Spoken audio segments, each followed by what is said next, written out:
collection or details ng ating succulents and yung outcome nila ngayon. Hindi ako magsasawang i-share ito sa inyo to inspire more like I do. Kasi palagi na lang may nagsasabi sa akin, oh, that's my dream garden. And I do really appreciate all of you guys, my followers and my viewers, na nakakataba ng puso yung mga compliment nyo. Pero start na kayo ngayon kasi honestly, nag-start ako sa isang succulents lang na bigay lang sa akin ng co-workers ko. And I can't imagine na ganito pala na sila ngayon. Nag-start lang ako sa isang succulents. Pero tingnan nyo naman, kaya tanim-tanim lang.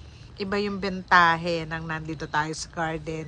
Ano man ang pinagdadaanan namin or pinagdadaanan natin, believe you me, napakalaking relaxation at meditation nang nandito ka sa garden. You can really rest your mind and get a peace of mind in the garden.